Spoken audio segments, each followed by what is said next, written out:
ऐसा ऐसा तो नहीं है कि ज्यादा पढ़ा लिखा आदमी का वोट जो है ज्यादा पावरफुल होगा, 2 वोट गिना जाएगा, और कम पढ़ा लिखा आदमी का वोट 1 वोट गिना जाएगा या नहीं गिना जाएगा, ऐसा नहीं है। तो ये राजनीतिक न्याय है। तो संविधान के द्वारा राजनीतिक न्याय दिया गया और राजनीतिक प्रक्रिया के द्वारा, संवैधानिक उपकरणों के द्वारा सामाजिक न्याय प्रदान किया जा रहा है। और अर्थव्यवस्था को गतिशील बनाते हुए आर्थिक न्याय प्रदान करने की बात हो रही है। आर्थिक न्याय का मतलब हर आदमी आर्थिक रूप से समृद्ध होगा, हर आदमी को जीवन जीने की आवश्यक मूलभूत सुविधाएं और दशाएं उपलब्ध होगी, वो दशा जो है देश में आर्थिक न्याय लाएगा। तो सामाजिक न्याय की बात हो रही है, राजनीतिक न्याय का काम हो रहा है, और आर्थिक न्याय जो है वो अभी वंचित है, आर्थिक न्याय आना बाकी है। तो यहाँ पे एक प्रस्तावना में दिया है सामाजिक, आर्थिक और राजनीतिक न्याय, विचार, व्यक्ति, विश्वास और धर्म। विचार है हमारा, जो विचार है, थॉट है हमारा, वो हम बोल सकते हैं, उसको व्यक्त कर सकते हैं। विश्वास, धर्म की उपासना, धर्म और उपासना की स्वतंत्रता, हम जिस धर्म को मानते हैं, जिस उपासना उसको मानने की स्वतंत्रता है। इसको संविधान में अनुच्छेद 25 से 28 में दिया गया है। अवसर की क्षमता अनुच्छेद 16 है ना, विचार और अभिव्यक्ति की स्वतंत्रता अनुच्छेद 19 है ना, व्यक्ति की गरिमा, राष्ट्र की एकता और अखंडता, उसमें जो निर्बंध लगाया गया है वो दृढ़ संकल्पित होकर अपने इस संविधान सभा में आज दिनांक 26 नवंबर 1949, ये वर्ड याद रखना है, 26 नवंबर 1949 मिति मार्गशीर्ष शुक्ल सप्तमी संवत 2006 विक्रमी को एतद द्वारा अंगीकृत, अधिनियमित और आत्मार्पित करते हैं। याद है ना? नहीं याद है तो याद कर लीजिएगा। इसमें लिखा हुआ है 26 date of November 1949 do hereby adopt, enact and give to ourselves this। वो संवत 2006 जो है ना, विक्रम संवत लगाया है 26 नवंबर 1949, हमने बोला 26 नवंबर 1949, हिंदी में है मिति मार्गशीर्ष शुक्ल सप्तमी संवत 2006 विक्रमी। नहीं बोला 26 नवंबर 1949 का बता रहा है ना, वही है, उसमें विक्रम संवत नहीं दिया है। यही है ना, हाँ नवंबर यही है, इसको याद करना है, ये पूछता है, इसको याद होना चाहिए हर आदमी को। हाँ यही है, यहाँ है ना, इसमें 26 नवंबर 1949 दिया है, और हिंदी में संविधान में लिखा हुआ है मिति मार्गशीर्ष माघ महीना के शुक्ल सप्तमी संवत 2006 विक्रम संवत 2006 उस समय चल रहा था। आपको इतिहास में संवत पढ़ाएंगे, शक संवत और विक्रम संवत, भारत सरकार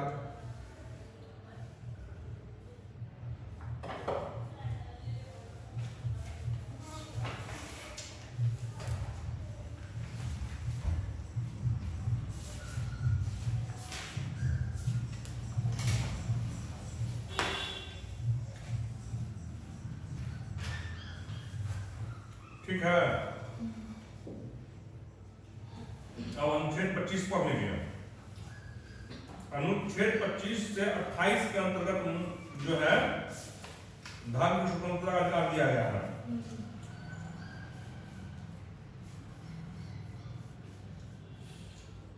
बयालीसवें संशोधन अधिनियम में जोड़ा गया है, संविधान की उद्देशिका में पंथ निरपेक्ष शब्द को जोड़ा गया है ना। और SR बम्बई बनाम भारत संघ में पंथ निरपेक्षता को संविधान का आधारभूत ढांचा घोषित किया गया है। इसको नोट कीजिए।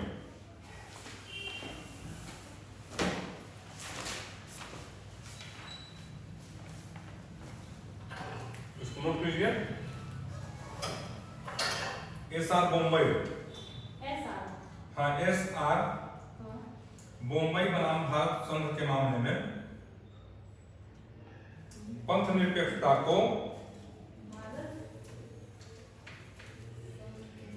संघ के मामले में पंथ निरपेक्षता को संविधान का आधारभूत ढांचा घोषित किया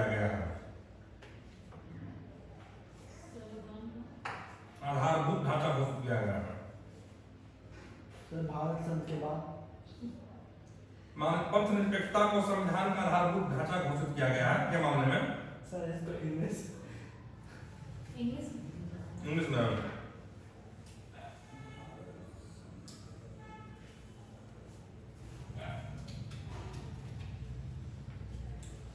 सेकुलरिज्म तो धर्म निरपेक्षता, पंथ निरपेक्षता के लिए एक अलग वर्ड आता है, टेक्निकल वर्ड है। पंथ निरपेक्षता का एक वर्ड आता है टेक्निकल, वो सेकुलरिज्म के जस्ट नजदीक है। संविधान का जो बेसिक स्ट्रक्चर कहा गया है उसको एसआर मुंबई के मामले में सेकुलरिज्म को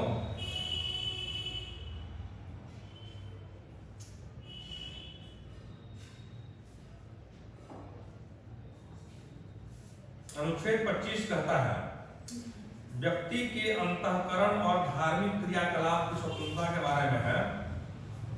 व्यक्ति के अंतःकरण मन में आप किसी को भगवान मान रहे हैं, ईसाई धर्म अपना रहे हैं, मुस्लिम हो गए, बौद्ध धर्म हो रहा है, किसी भी धर्म, अंतःकरण जो है उसमें और धार्मिक क्रियाकलाप यज्ञ कर रहे हैं, हवन कर रहे हैं, मजार पे जा रहे हैं, तीर्थ जा रहे हैं, है ना, ईद मना रहे हैं, दिवाली मना रहे हैं, जो धार्मिक क्रियाकलाप है, फास्टिंग कर रहे हैं, फेस्टिवल सेलिब्रेट कर रहे हैं, ये चीज है।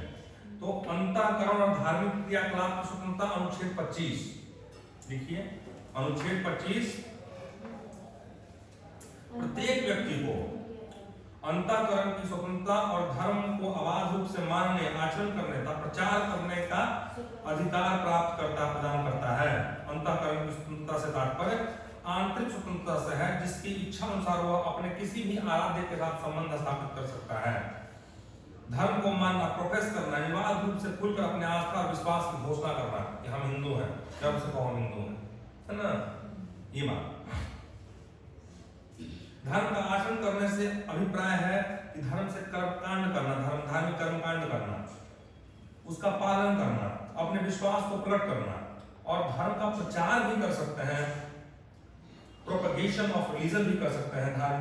लेकिन किसी भी व्यक्ति को लालच देकर दबाव के अधीन अपना धर्म परिवर्तन करने हेतु प्रेरित नहीं कर सकते हैं। ये इसमें रोक है, निबंधन है। अगर आप ऐसा करते हैं तो दूसरों की धार्मिक स्वतंत्रता को बाधित करता है ना।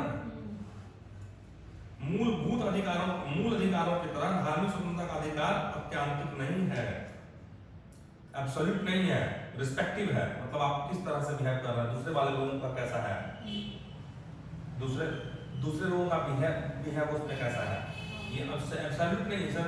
अस्पृश्यता एब्सोल्यूट है, जहां आप कुछ बोले तो आप जाके केस कर देंगे और मारेंगे को, लेकिन इसमें वो उस तरह की बात नहीं है। इसमें जो है निर्बंध आरोपित किए गए हैं, लोक व्यवस्था अब नॉर्मली नहीं दे सकते हैं आप। सदाचार का ध्यान रखना है, डिसेंसी मेंटेन करना है, मॉरलिटी, नैतिकता मेंटेन करना है। आप 4 शादी नहीं कर सकते हैं, हमारे धर्म में लिखा हुआ है, हम इस तरह से करेंगे। स्वास्थ्य के आधार पर आप ऐसा कोई काम नहीं करोगे कि आप मरिए जाइए, बीमार हो जाइए। समय समय पर सर्वोच्च न्यायालय ने उपरोक्त आरोपित निबंधन द्वारा पर जैसे गोवध इस्लाम की अनिवार्य प्रथा नहीं माना गया है। अब गाय काट रहे हैं तो उसको अनिवार्य नहीं माना गया है इस्लाम में, उस पर रोक लगाया है। उसी तरह मानव खोपड़ियों के साथ तांडव नृत्य, घातक हथियारों से सार्वजनिक जुलूस को सदाचार और लोक व्यवस्था के मध्य प्रतिबंधित किया गया है। यह पता रहा था ना, ये केस हुआ था एक बार, आपको आनंद मार्गी लोगों का केस था, उसमें सुप्रीम कोर्ट में चला गया था, आचार्य जगदीश्वरानंद उसमें थे, उनके साथ हुआ था 1983 में एक केस था। अब पंचायत चुनाव लड़ने वाला लोग जो है उसमें 2 से अधिक बच्चों को चुनाव के अयोग्य ठहरा दिया गया है ना, तो इसमें नहीं जा सकता है तो कोर्ट में।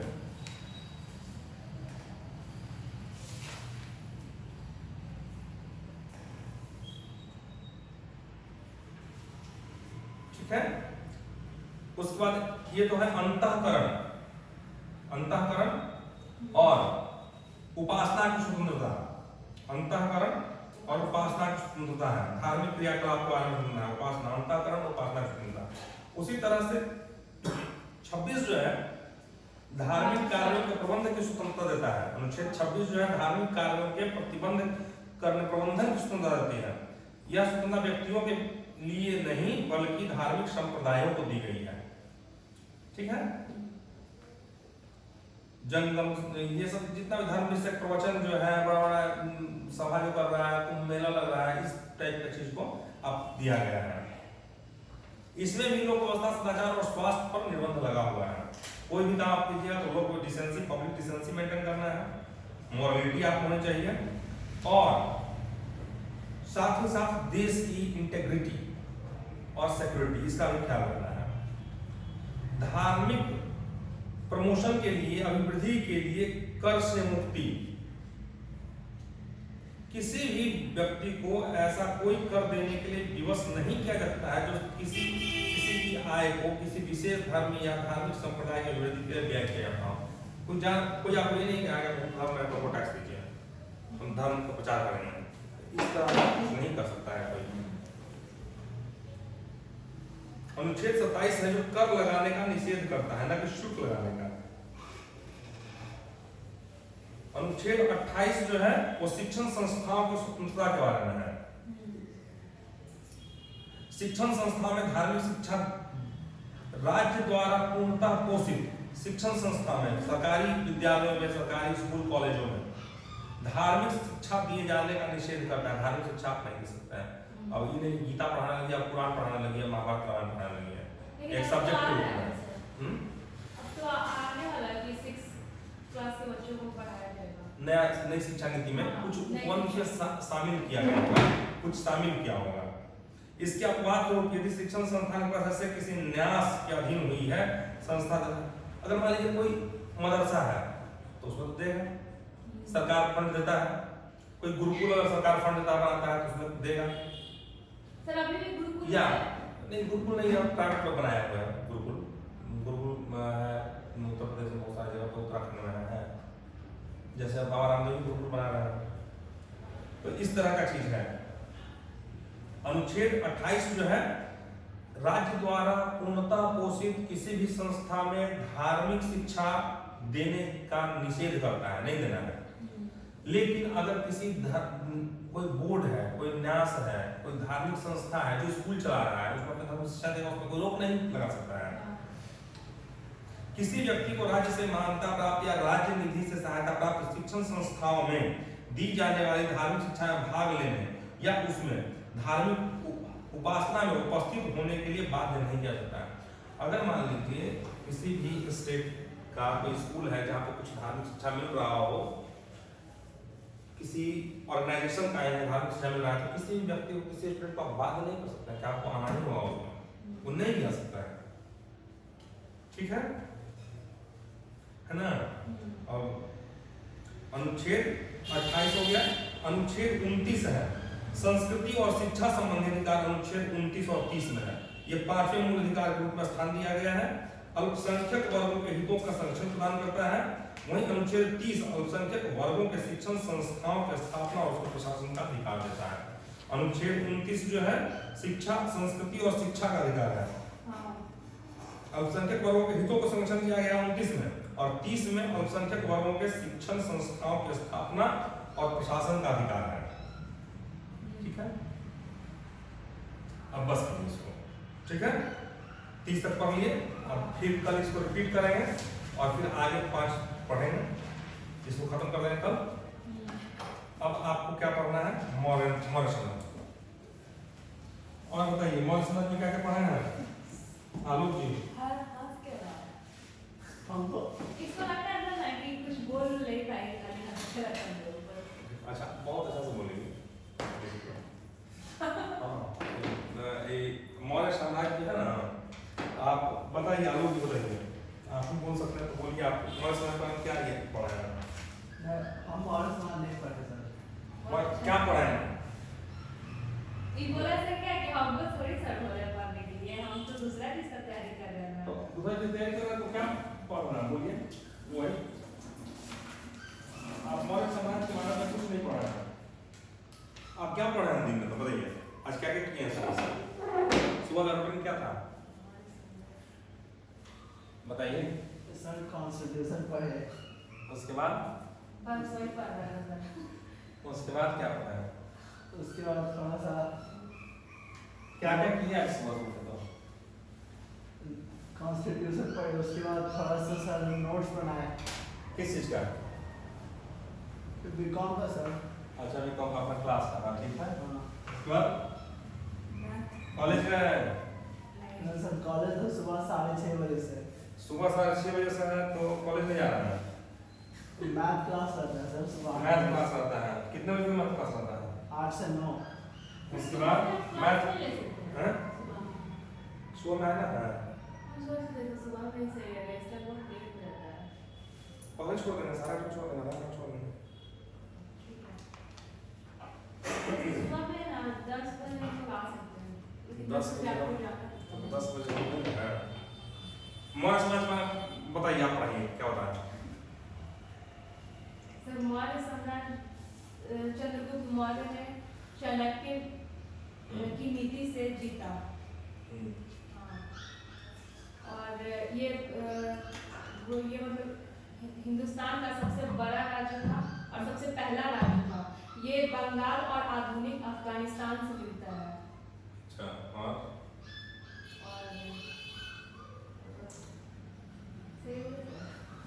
हाँ सही बोले।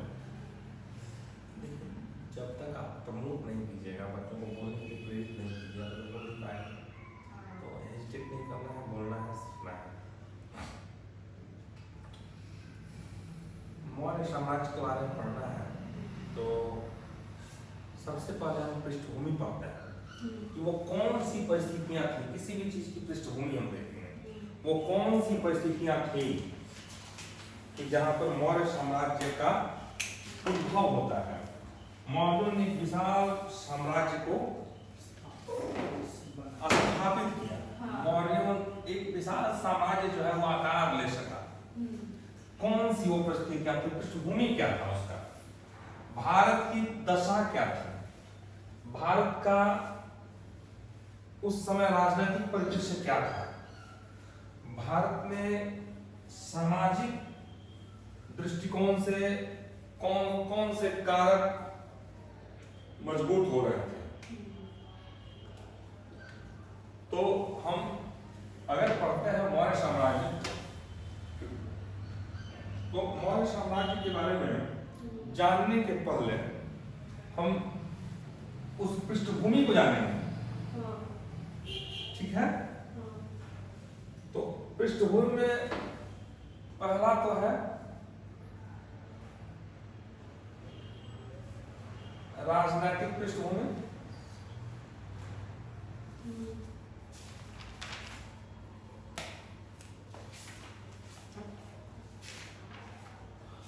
लिखिए रहे। दूसरा हम लिखेंगे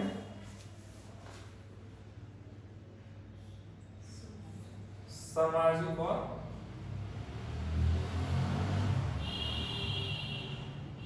सांस्कृतिक पृष्ठभूमि।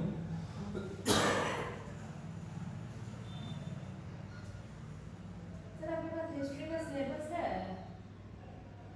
आर्थिक पृष्ठभूमि, हिस्ट्री का सिलेबस यूपीएससी के लिए। हाँ, हिस्ट्री का सिलेबस जितना कभी लिखा है ना, वो सब सिलेबस नहीं है, वो सारा सिलेबस है। सिलेबस में प्राचीन, मध्यकालीन और आधुनिक सब है। प्राचीन में आपको पूरा पाषाण काल से लेकर 712 मोहम्मद बिन कासिम के आक्रमण तक का समय, और उसके बाद से आपको 1857, 1957, 1947 तक का यह पूरा का पूरा इतिहास पढ़ना है सिलेबस में। अब राजनीतिक पृष्ठभूमि हम देखेंगे, इसका गठन जो है, एक तरफ भारत के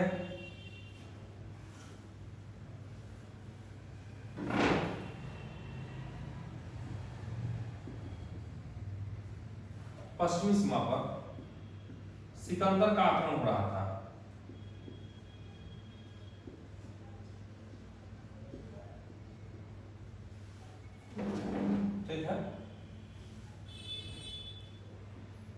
पाटलिपुत्र में नंद वंश का शासक घनानंद का शासन था। हाँ। यह शासक जो है स्वेच्छाचारी था।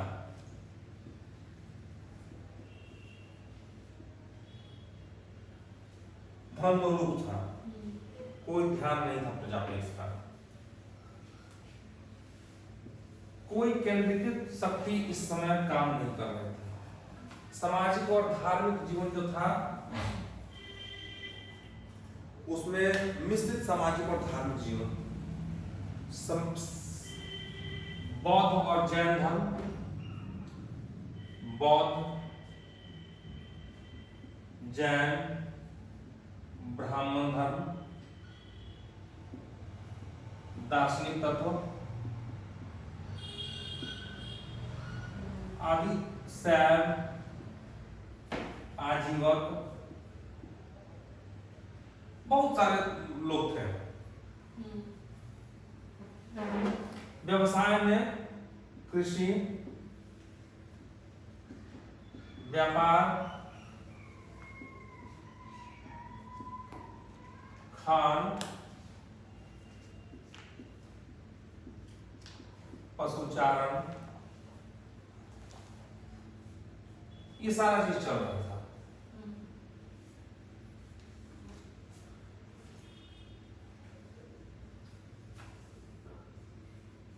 उसी समय में इस आक्रमण के भय से, ये जो सिकंदर का आक्रमण हो रहा था उससे बहुत सारे पश्चिमी सीमा पर स्थापित राज्य जो है सरेंडर कर रहे थे, समर्पण कर रहे थे। और चाणक्य जो था वो इन स्थितियों से बड़ा घबराया हुआ था। धनानंद के पास जाता है, धनानंद उसको वहां से निकाल देता है। वो फिर अपना अवसर ढूंढता है किस तरह से हमको इसको विस्थापित करना है और एक सक्षम सरकार बनाना है। उसी स्थिति में उसकी मुलाकात होती है चंद्रगुप्त से होती है। चंद्रगुप्त में वो उन तत्वों को देखता है जो भावी साम्राज्य का निर्माण कर सकते हैं, नेतृत्व करता है, बन लेता है। तो मौर्यों के द्वारा 321 ईसा पूर्व में चंद्रगुप्त मौर्य के द्वारा मौर्य साम्राज्य की स्थापना की जाती है। सिकंदर का आक्रमण 326 ईसा पूर्व में होता है। 300 उसके बाद जो है 2 साल 4 साल 324 कहीं है, कहीं 321 ईसा पूर्व में सिकंदर के द्वारा ये स्थापना किया जाता है।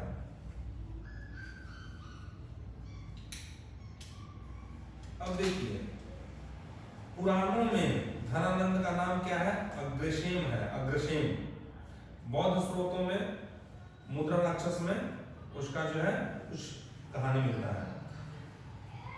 ये सब चीज है। अब चंद्रगुप्त के प्रारंभिक जीवन और वंश के बारे में बहुत चीज नहीं पता है। कुछ लोग बोलते हैं मौर्य वंश का है, कुछ लोग बोलते हैं वन्या समुदाय का है, कुछ लोग बोलते हैं क्षत्रिय कुल का है, लेकिन उस बारे में कुछ सर्टेन नहीं किया। हेमचंद्र के परिशिष्ट पर्वन की जैन परंपरा में चंद्रगुप्त को मोर पालकों का प्रमुख की पुत्री का पुत्र बताया गया, मौर्य कुल का बताया गया है। तो परिशिष्ट पर्वन में, हेमचंद्र के परिशिष्ट पर्वन में आपको तो ये सब ये है नहीं, इंटरेस्ट नहीं आ रहा है, इंटरेस्ट नहीं आ रहा है, आ रहा है सर। हेमचंद्र के परिशिष्ट पर्वन याद रखना है। हेमचंद्र का एक बुक है परिशिष्ट पर्वन। हेमचंद्र एक राइटर है, मौर्य काल से रिलेटेड राइटर है। हेमचंद्र के परिशिष्ट पर्वन में जैन परंपरा में इसको मौर्य को बताया गया है। मुद्रा राक्षस में विशाख दत्त के द्वारा लिखित है ना मुद्रा राक्षस, पढ़ा है ना?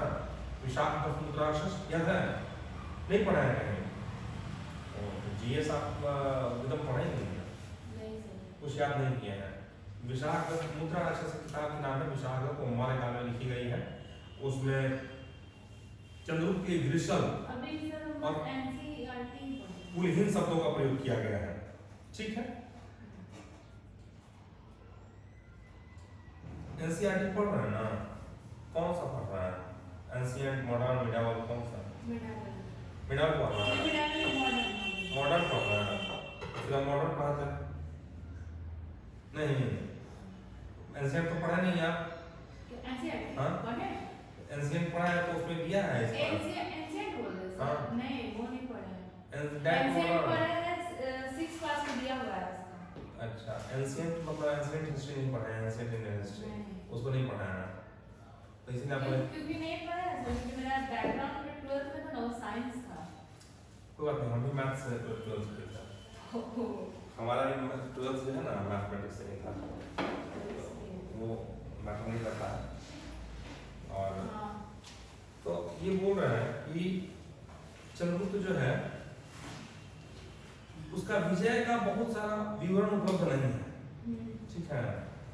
चंद्रगुप्त के बारे में उसको पाली ग्रंथ में, सैनिक अभियान में उसका थोड़ा थोड़ा विवरण प्राप्त होता है, लेकिन ज्यादा नहीं है।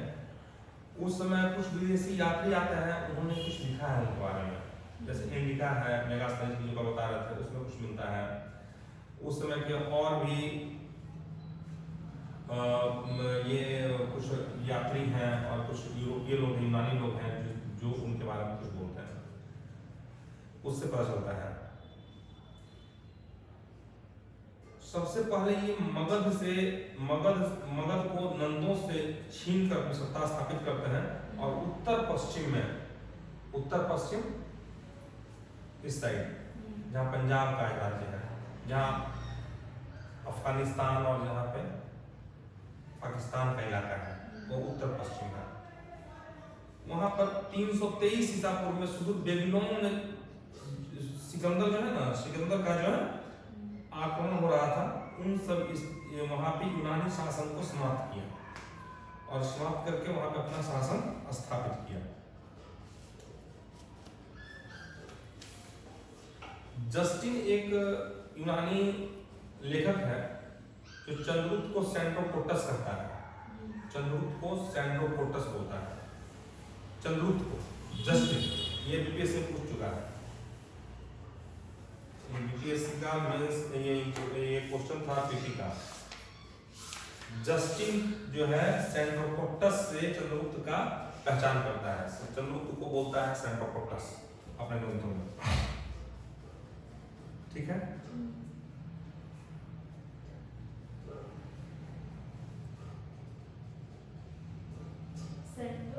सेंड्रोकोटस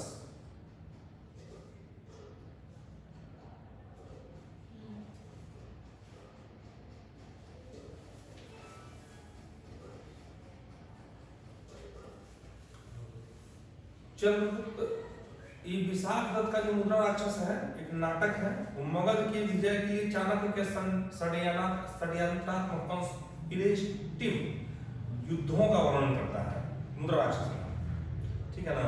उसी तरह से एक बौद्ध ग्रंथ है मिलिंद पंचोह, एक बौद्ध ग्रंथ है मिलिंद पंचोह, याद रहेगा।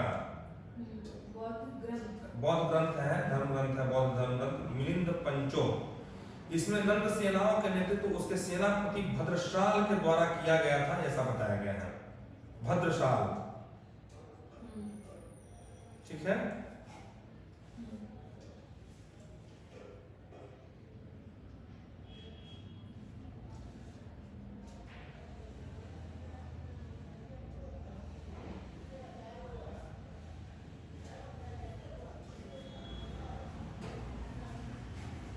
सेल्यूकस के साथ युद्ध जो है वो 304, सेल्यूकस चंद्रगुप्त तथा सिकंदर का सेनापति था सेल्यूकस, जो सिकंदर के मृत्यु के बाद बेबीलोन की गद्दी पर बैठा था, और सिकंदर का 304 ईसा पूर्व में उससे युद्ध होता है।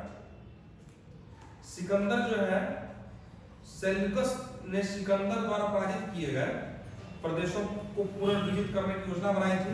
काबुल नदी के किनारे आगे बढ़ते बढ़ते उसने सिंधु को पार किया और यह अभियान निष्फल सिद्ध होगा। दोनों महत्वपूर्ण संबंधों की स्थापना हुई, संधि किया गया।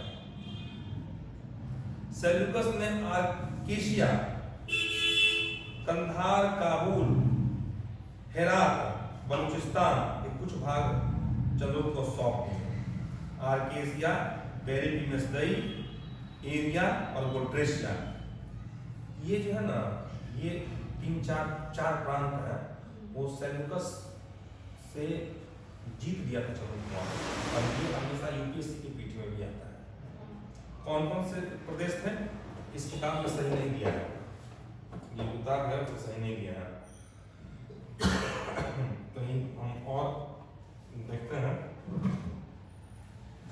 एक और है बताता है उसमें, वो इम्पोर्टेंट है, बहुत इम्पोर्टेंट है, हम देखते हैं।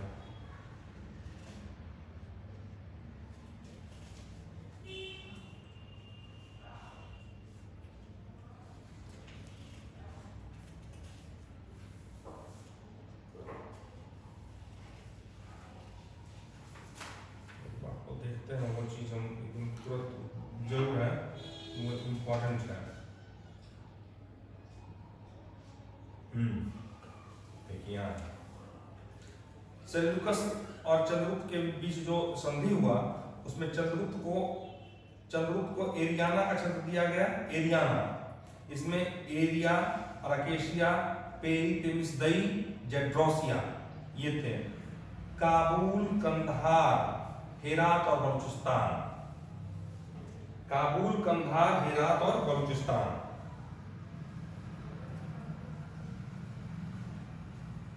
चंद्रगुप्त ने सेल्यूकस को 500 हाथी दिया। इस युद्ध में सेल्यूकस की हार हुई थी, ठीक है ना?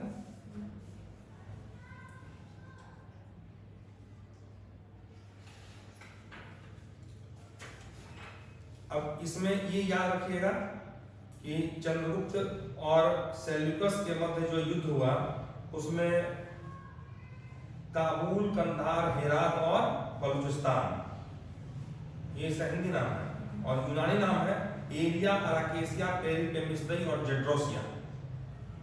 हमको पेरिपेमिसदई याद था और सब याद था, इसलिए हम पकड़ लिए, गूगल पे लिखा है वहां। तो पेरिपेमिसदई, जेड्रोसिया, एरिया और अराकेसिया, ये याद कर लीजिएगा। जो हम बोल रहे हैं याद करना, यूपीएससी में पूछा हुआ क्वेश्चन है। उसके बाद एक लाइन है, प्लूटार्क जो है, प्लूटार्क उस समय का यूनानी लेखक है।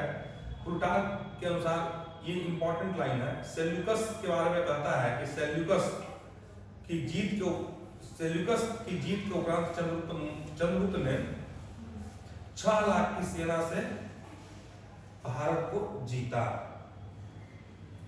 और बहुत सारे चीजों में इसका वर्णन है। रुद्रा दमन के जूनागढ़ अभिलेख से पता चलता है कि मौर्यों ने पश्चिमी भारत को जीता, क्योंकि वहां उसने पुष्यगुप्त नाम के गवर्नर को नियुक्त किया और इसी पुष्यगुप्त ने सुदर्शन झील का निर्माण कराया। अब ये जो है ना इम्पोर्टेंट है, पिन कराते हैं।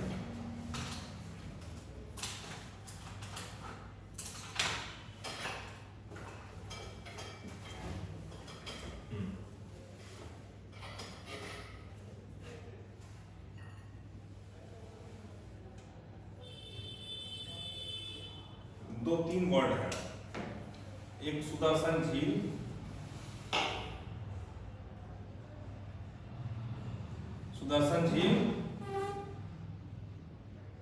पुष्यगुप्त, ये दो चीज ध्यान रखना है। रुद्रा दामन के जूनागढ़ अभिलेख, रुद्रा दामन का जूनागढ़ अभिलेख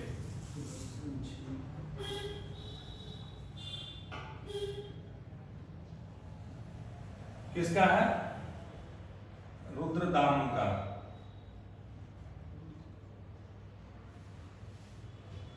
रुद्र दामन का जूनागढ़ अभिलेख है, ये हमेशा आएगा, पूछता है। इससे पता चलता है कि पश्चिमी भारत को उसने जीता है, क्योंकि पुष्यगुप्त नाम का गवर्नर को नियुक्त किया था। पुष्यगुप्त ने सुदर्शन झील का निर्माण कराया, और इस सुदर्शन झील का जो निर्माण होता है ना, ये सुदर्शन झील को गुप्त काल में भी मरम्मत कराया जाता है, उसमें भी सुदर्शन झील का वर्णन आता है। उसके बाद भी गुप्त काल, हर्षवर्धन के काल में भी इसका नाम आता है सुदर्शन झील का। इसलिए सुदर्शन झील पश्चिम में है, गुजरात प्रांत में है। अब एक बात और है, माना जाता है कि मगध में बहुत भयानक दुर्भिक्ष पड़ा था, अकाल पड़ा था। उस अकाल के समय ये चंद्रगुप्त मौर्य जो है अपना राजपाट त्याग दिया और त्याग कर श्रवण बेलगोला चला जाता है। किसके साथ? भद्रबाहु के साथ। वहां दो जैन संत है, स्थलबाहु और भद्रबाहु। स्थलबाहु रह जाता है मगध में और भद्रबाहु चला जाता है साउथ में। तो स्थलबाहु भद्रबाहु के साथ ये साउथ में चले गए और उन्होंने जाके वहां श्रवण बेलगोला में गोमटेश्वर की प्रतिमा स्थापित करवा दी और निर्वाण प्राप्त करते हैं, वहीं उन्होंने देह त्याग कर दिया है।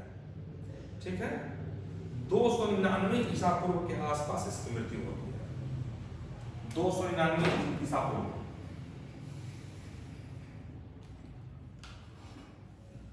ठीक है, मृत्यु होती है इसकी चंद्रगुप्त मौर्य का।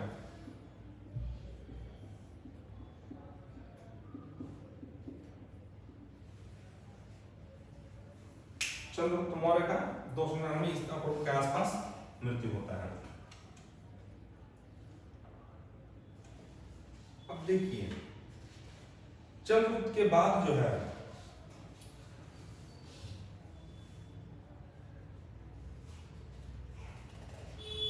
एक चीज और ध्यान रखिएगा कि चंद्रगुप्त को जो है पर्वतक नाम का हिमालय क्षेत्र के एक शासक से सहायता मिली थी उसको भारत विजय करने के लिए, पर्वतक नाम से।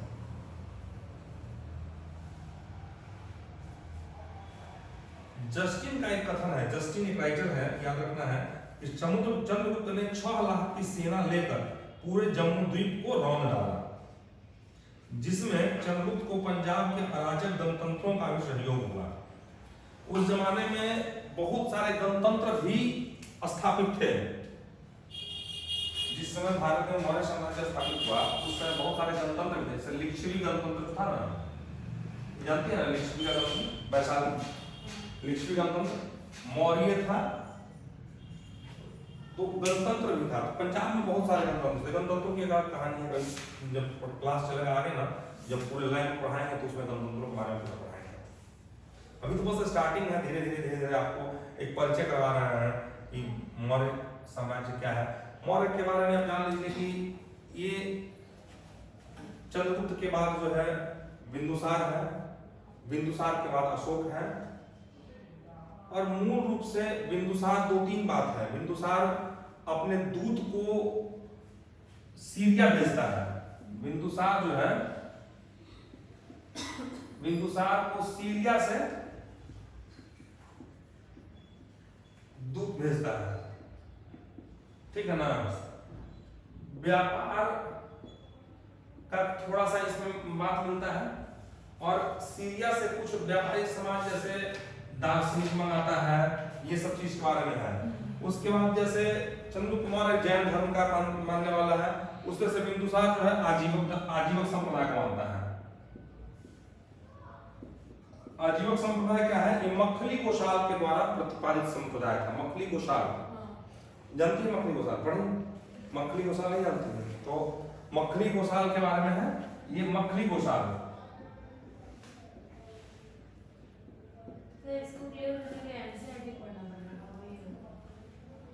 आप हम कर देंगे क्लियर, हम क्लियर कर देंगे ना, ये पढ़ा शुरू करना एकदम क्लियर हो जाएगा। मखली गोशाल आजीवक संप्रदाय का है। तो ये चूंकि बौद्ध और जैन जैसे दो धर्म नए नए धर्म आए, उसी तरह से उस जमाने में बहुत सा 36 तरह के संप्रदाय थे, जिसमें जैन था, बौद्ध था, आजीवक था, संदेहवादी था, अनिश्चयवादी था, संजय बेटलिपुत्र का संप्रदाय था, उस तरह से अजित के सम्मलिन का संप्रदाय था, उस मखली गोशाल था, उस तरह से चवार्क का था, संदेहवादी संप्रदाय था, ब्राह्मण तो था ही और सारे के सारे ब्राह्मणों के खिलाफ खड़ा हुआ था। तो उसी में आजीवक संप्रदाय एक मखली गोशाल इसका प्रणेता था, यही इसको शुरू किया था आजीवक संप्रदाय को।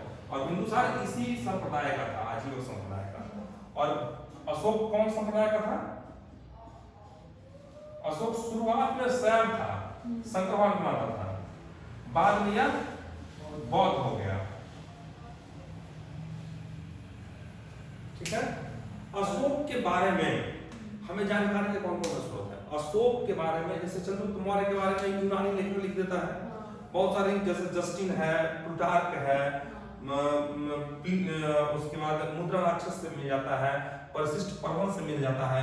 स्रोत कौन सा है? तो जैन ग्रंथ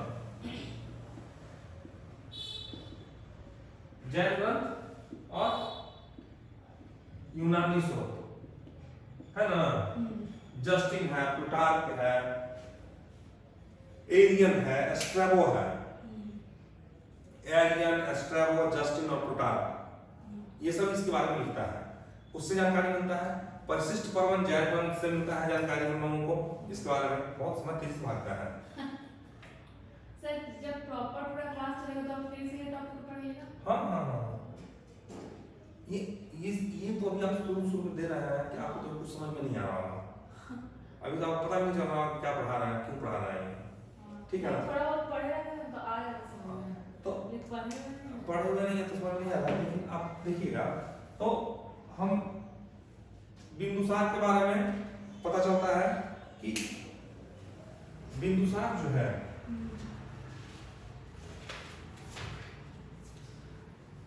298 से 273 ईस्वी तक, 298 से 273 ईस्वी, 298 से 273,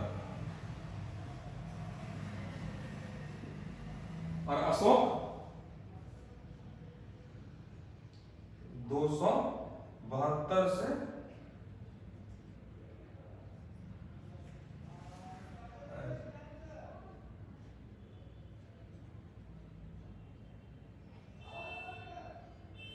232, 40 साल हो गया ना। ये अशोक है।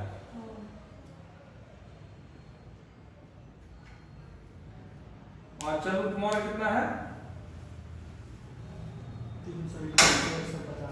299 में मरता है चंद्रगुप्त मौर्य, 298 मतलब उसमें चला जाता है, वहां से उसके एक साल बाद मरता है कि पहले ही बन जाता राजा।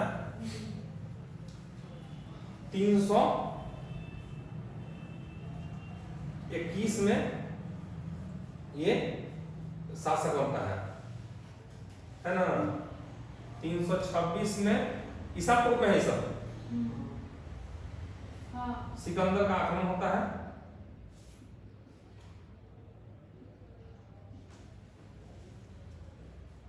अब आपको कालखंड समझ में आ रहा है? कालखंड जो है, हिस्ट्री इतना आसान से आपको तुरंत समझ में नहीं आएगा ना, भारी लग रहा है, भारी लग रहा है, समझ में नहीं आ रहा है, समझना है इसको, इसी तरह से समझना है। तो चूंकि हम पढ़ा रहे हैं तो भी थोड़ा सा नीरस लगेगा, बेसिक बता रहे हैं ना, ये बुक में इस तरह से नहीं बताया गया है। तो थोड़ा हम लोग को ध्यान रखना है स्रोत का।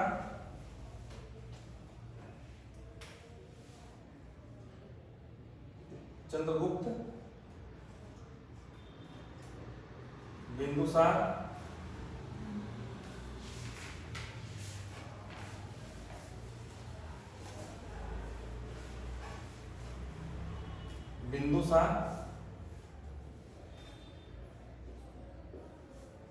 अशोक,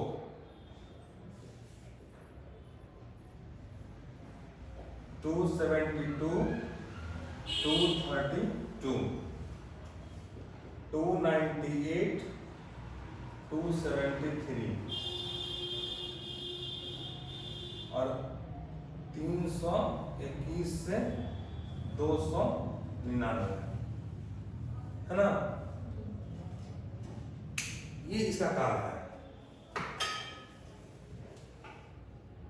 इसको जो है अमित्र यूनानी लेखक जो है इसको बोलता है सेंटोपोर्टस।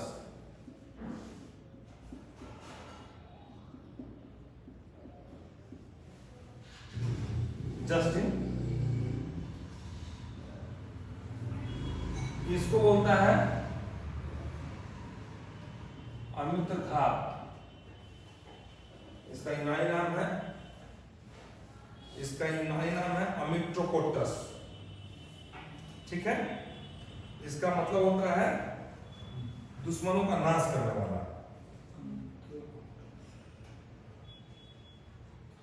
परिशिष्ट पर्वन एक जैन ग्रंथ है। परिशिष्ट पर्वन एक जैन ग्रंथ है।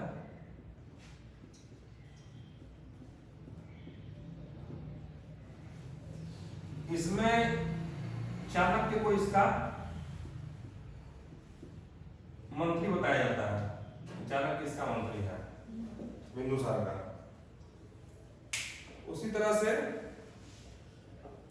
दिव्यावधान जो है उसके हिसाब से अवंती का जो है उपराजा अशोक होता है।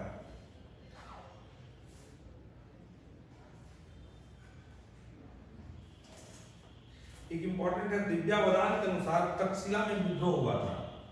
तक्षशिला में एक विद्रोह हुआ था। किसके द्वारा हुआ?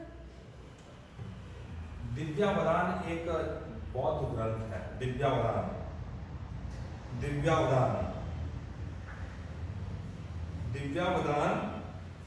के अनुसार तक्षशिला में एक विद्रोह हुआ था।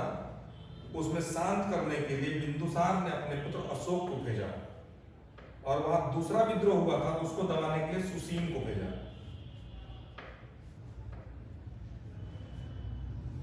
तक ये पूछता है तक्षशिला में अशोक को वहां का भेजा गया था। सीरिया के सम्राट एंटियोकस प्रथम का दूत डायमेकस, ये इंपॉर्टेंट है, एंटियोकस का दूत डायमेकस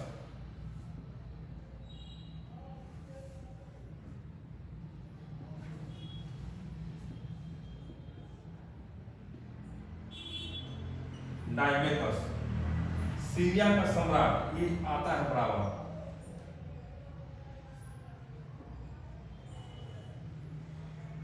सीरिया के शासक एंटियोकस का पुत्र डायमेकस जो है वो बिंदुसार के दरबार में आता है।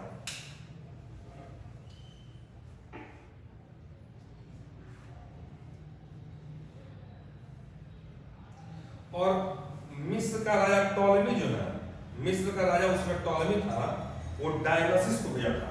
मिस्र का राजा टॉलेमी।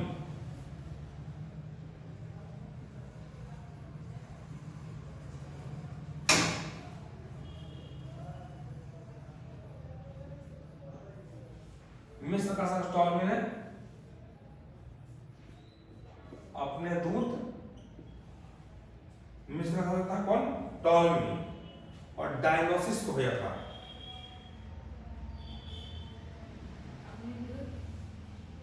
डायनोसिस, डायनीसस लिखता है, डायनीसस।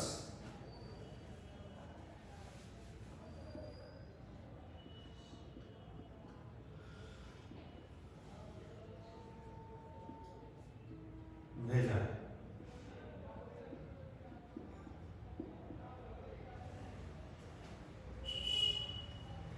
ठीक है।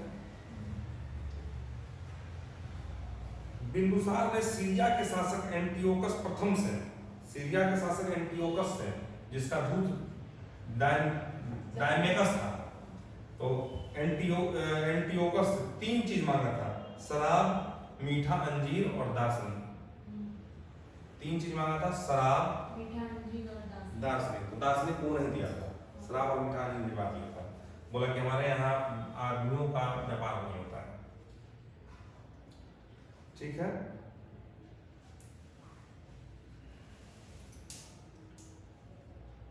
बहुत जगह अशोक का देता है 269 से, 269 लिखा है ना, बहुत जगह 269 से देता है 332, 232 बहुत जगह, लेकिन एनसीईआरटी में आपको ये मिलेगा।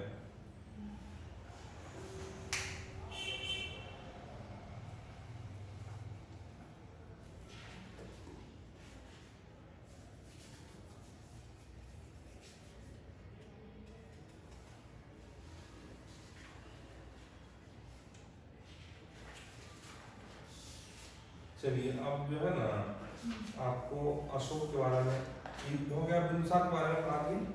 बिंदुसार के बारे में इतना ही चीज है जानना। इससे ज़्यादा नहीं है। अशोक के बारे में जो है ना 20 मिनट और है तो सारा हो गया, 10-15 मिनट बाद 15 मिनट पढ़ाई को सब कुछ छोड़ेंगे। अशोक के बारे में जानकारी के मूल स्रोत कौन से है? अशोक के बारे में हमको जानकारी जो मिलता है वो अशोक के शिलालेखों से है। शिलालेख, स्तंभ लेख,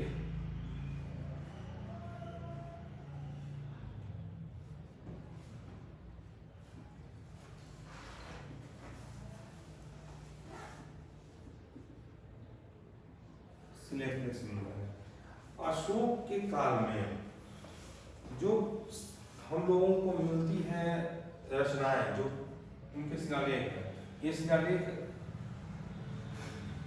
ब्राह्मी लिपि में है, यूनानी में है, खरोष्ठी में है और अरामाइक में है।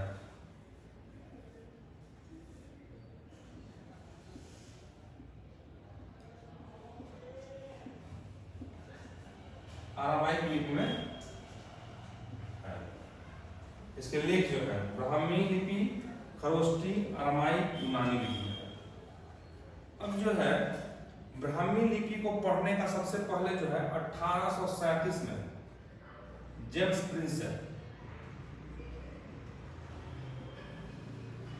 प्रिंसेप जो है 1837 में पहला बार जो है ये पढ़ता है ब्राह्मी लिपि को। और अशोक के बारे में, अशोक के शिलालेखों में उसका एक नाम है देवाराम प्रियदर्शी। देवाराम प्रियदर्शी जो है वो अशोक के शब्द है और उसको जो है स्थापित किया जाता है कि उसी का नाम ये अशोक लिखा गया है।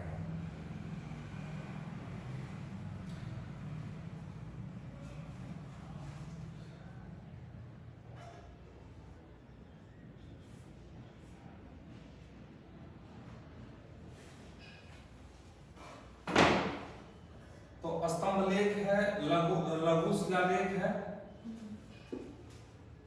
ये अशोक का है और अन्य अभिलेख भी है जिससे उनके प्रचार करता है। उसके बाद जो है अशोक जो है अपने शिलालेखों के माध्यम से अपने प्रजा को संबोधित करता है। जैसे अभी होर्डिंग लगाता है ना सरकार, यहाँ ये चीज नहीं करना है, यहाँ ये चीज करना है, उस तरह से अशोक के समय में मौर्य साम्राज्य में बहुत सारे होर्डिंग और बैनर लगाए जाते थे। तो शिलालेख थे, वो स्तंभ लेख थे, पत्थर के, वो उत्कीर्ण होते थे और उसपे संदेश लिखा होता था राज्यों के बारे में, राज्य के लोगों को, नागरिकों के बारे में, सरकार की सूचनाएं थी, उनके जनहित के बारे में, कार्यों के बारे में थी, सरकार की नीतियां था। नया नियम वो सरकार जो जनता को संबोधित करना चाहता था वो बात बता रहा था उसका, ठीक है। और उसके बाद जो है आप इस चीज को देखिए कि अशोक के जीवन के बारे में है। अशोक को उसके उपगुप्त जो है बौद्ध धर्म में दीक्षित करता है। शुरुआत में अशोक के बारे में किंवदंती है कि उसने अपने भाइयों को मार कर सत्ता हासिल की और बहुत क्रूर शासक था। शुरुआत के दौर में 261 ईसा पूर्व अपने शासन के 10वें वर्ष में वो कलिंग पे आक्रमण करता है और कलिंग पे बहुत 1.5 लाख लोग की हत्याएं होती हैं, मारे गए 1.5 लाख लोग और बहुत सारा होता है कलिंग का अधिकार होता है 261 ईसा पूर्व। उसके बाद उसका हृदय परिवर्तन होता है और हृदय परिवर्तन होने के बाद अशोक जो है वो कहता है कि हम बौद्ध धर्म अपना लेंगे। ये सब बेकार बात है। बौद्ध धर्म अपनाने के लिए उपगुप्त जो है उसको बौद्ध धर्म में दीक्षित करता है। बौद्ध धर्म में दीक्षित होने के बाद ऐसा नहीं है कि अशोक जो है वो पूरा का पूरा ही अहिंसक हो जाता है। पूरा का पूरा अहिंसक होने का मतलब है कि अगर वो पूरी तरह से अहिंसक हो जाता, बौद्ध धर्म को अपना लेता, अहिंसा परमो धर्म कहता, तो अपनी सेना को भी भंग कर देता, कहता सेना को कोई जरूरत नहीं, सेना की कोई जरूरत नहीं है। उसके शिलालेखों से पता चलता है कि उसके समय में जब वो बौद्ध धर्म अपना लिया तो उसके बाद उसके रसोई जो है और मोर को मार के किचन में पका देते हैं। उस समय भी वो पूरी तरह से शाकाहारी नहीं हुआ था, अहिंसा परमो धर्म पे नहीं था। उसने अपने 13वें शिलालेख में राज्य के अटारी लोगों को, जो जनजातीय लोग हैं, उनको बोला कि राज्य जो है अगर तुम लोग नियम का पालन नहीं करोगे तो राज्य जो है दंड का प्रयोग करेगा, राज्य तुम्हें दंडित करेगा और उसमें मतलब मौत की सजा देने से भी पीछे नहीं रहेगा। तो इससे पता चलता है कि राज्य ने अपने शक्ति को नहीं छोड़ा था, ताकत को नहीं छोड़ा था। बौद्ध धर्म को अपनाया जाना क्यों जरूरी था अशोक के लिए? क्योंकि वो एक बड़ा समाज था। नॉर्थ पश्चिमोत्तर सीमा प्रांत यूनानी लोग रहते थे, उसमें जैन लोग भी थे, बौद्ध लोग भी थे, आजीवक संप्रदाय के लोग थे, ब्राह्मण लोग भी थे, जनजातीय लोग भी थे, बहुत सारे जाति धर्म और नस्ल के लोग थे, बहुत भाषाएं बोलने वाले लोग थे, भिन्न भिन्न जातीय वर्गों से बना हुआ साम्राज्य था, बहुभाषाई लोगों से बना हुआ साम्राज्य था। उन साम्राज्यों में एक ऐसा नीति चाहिए था, ऐसा बीच का नीति चाहिए था जो सबको सूट करे। वो था धम्म का मार्ग। धम्म जो है जीवन को जियो और जीने दो की प्रेरणा से लिया गया था। धम्म जो है मानवता का धर्म था। वो किसी भी धर्म पे जोर नहीं देता है, वो कभी नहीं कहता है कि सबको बौद्ध धर्म ही अपनाना है। और वो अपने शिलालेखों में बात करता है कि अपने गुरुजनों का आदर करना है, अपने बड़ों का आदर करना है, माता पिता का आदर करना, एक नैतिक संदेश देता है। वह अपने आप को कहता है कि सारी प्रजा जो है वो हमारी संतान है, पुत्र की भांति है, मैं उसका पिता की भांति हूँ, मैं सबका पालन पोषण करने वाला हूँ, किसी के साथ कोई भी दिक्कत है तो हमारे पास आए, हम उसको देखते हैं। अशोक के बाद अशोक जो था इस तरह से राज्य का संचालन कर रहा था।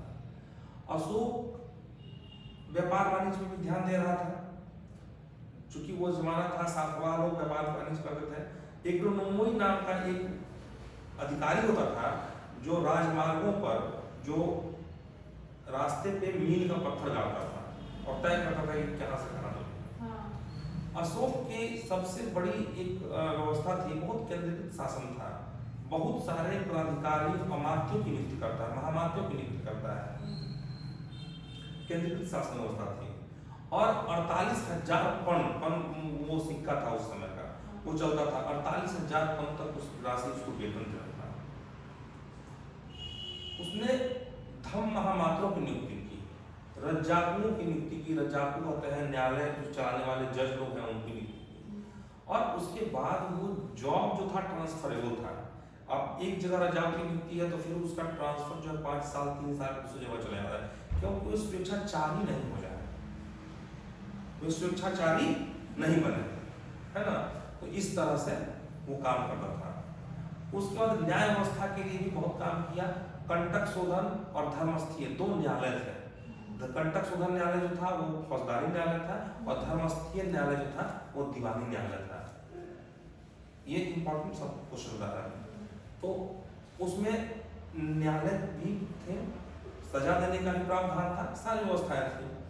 उस तरह से जासूसी जो था, अपने राज्य में कौन कौन से शत्रु हैं उनको दुरुस्त करने के लिए जासूसी भी, जो जासूस लोगों का भी वो नियुक्ति करता है। इस तरह से अशोक का आंतरिक प्रशासन के बारे में कल डिटेल से पढ़ाएंगे, ठीक है ना। अभी क्लास को स्टॉप करता है अभी। देखिए अभी 2 बच्चा आया था सामने, बोला था कि आएंगे आज दिन से। नहीं आगे दिन में आया था, अभी इस बैच को ज्वाइन करने के लिए 2 बच्चा बोला था, कुछ कारण हुआ है।